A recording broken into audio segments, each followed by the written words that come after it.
बारिश की बूंदें खिड़की के शीशे पर लगातार दस्तक दे रही थी।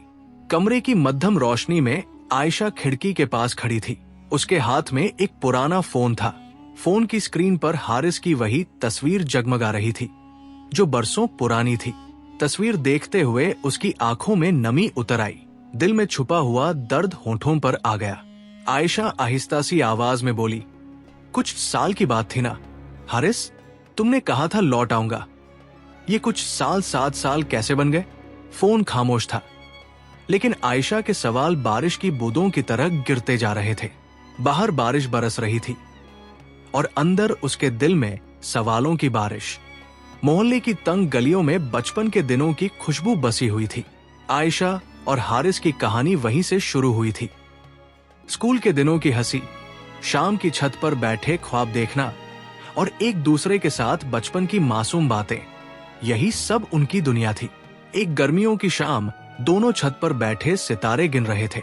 हारिस ने आसमान की तरफ इशारा करते हुए हंसते हुए कहा, आयशा देखो, एक दिन मैं तुम्हारे लिए आसमान के सारे सितारे ले आऊंगा। आयशा ने मुस्कुराकर जवाब दिया, मुझे सितारे नहीं चाहिए हारिस, मुझे बस तुम चाहिए। हारिस कुछ लम्हों के लिए खामोश हुआ, फिर संजीदा लहजे में बोला, पागल हो तुम, लेकिन एक वादा है मेरा, कभी तुम्हें अकेला नहीं छोड़ूंगा। वक्त के पहिए ने आगे बढ़ना शुरू किया। गरीबी ने उनके ख्वाबों पर बोझ डाल दिया।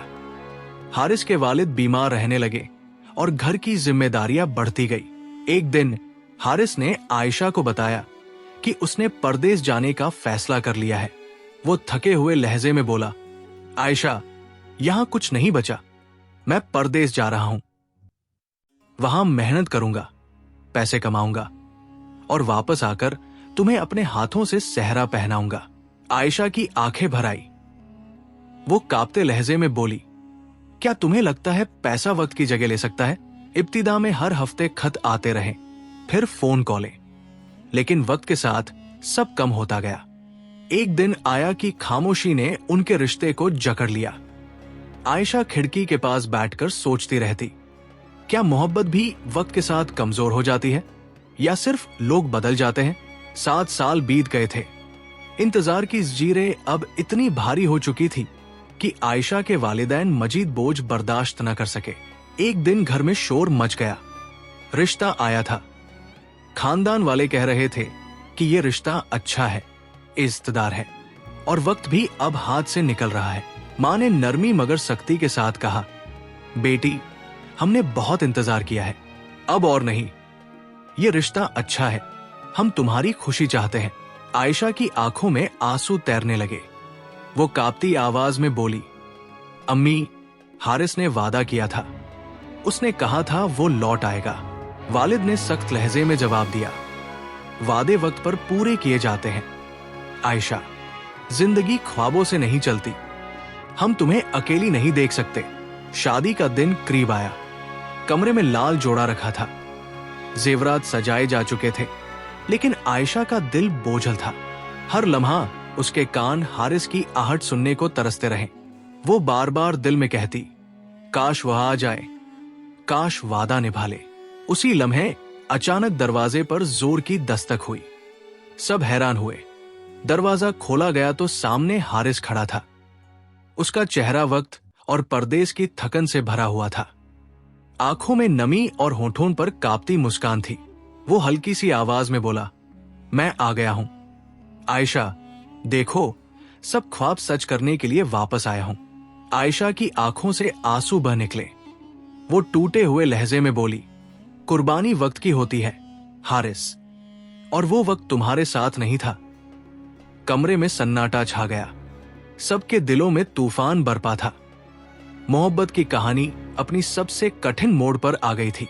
कमरे में सबकी नजरें हारिस और आयशा पर थी।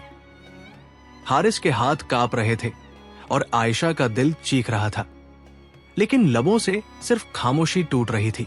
वालिद ने खामोशी तोड़ते हुए कहा, बेटा मोहब्बत अच्छी चीज है, मगर जिम्मेदारियां वक्त पर निभाई जाती है।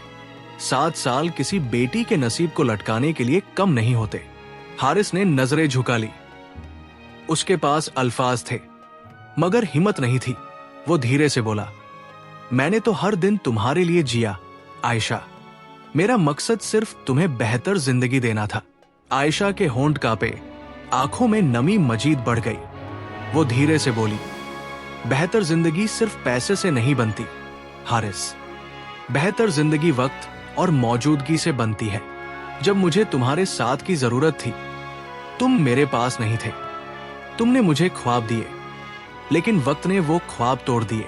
हारिस ने बेबसी से कहा, काश वक्त पलट सकता, काश मैं जल्दी लौट आता। आयशा ने गहरी सांस ली, फिर उसकी तरफ देखकर बोली, काश वादे वक्त पर पूरे हो सकते। हारिस, मोहब्बत वादों और ख्तों में नहीं रहती। मोहब्बत के लिए साथ होना जरूरी है। परदेस ने तुम्हें दौलत दी, लेकिन मेरा वक्त मुझसे छीन लिया। ये जुमले कमरे में गूंज गए। सब लोग सुनकर खामोश हो गए। मां ने आयशा के आंसू पोंछने की कोशिश की और आहिस्ता कहा, बेटी, मोहब्बत कुर्बानी मांगती है, लेकिन कभी कभी ये कुर्बानी कबूल नहीं होती। आयशा ने आसमान की तरफ देखा और दिल ही दिल में कहा, मोहब्बत सब्र मांगती है, मगर सब्र की भी एक हद होती है। अगर वक्त निकल जाए तो मोहब्बत सिर्फ कहानी बन जाती है। हारिस की आंखों से भी आंसू बह निकले। वो जान गया था कि सच्चाई तल्ख है, लेकिन उससे भागा नहीं जा सकता। हारिस खामोश खड़ा था। उसकी आंखों में पछतावा और दिल में खालीपन था।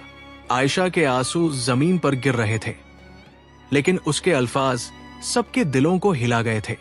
कहानी यही खत्म हुई, मगर सबके दिलों में एक सवाल छोड़ गई, क्या मोहब्बत के लिए परदेस जाना जरूरी है, या असल मोहब्बत वक्त और साथ निभाने में है? हारिस खामोश खड़ा था। उसकी आंखों में पछतावा और दिल में खालीपन था।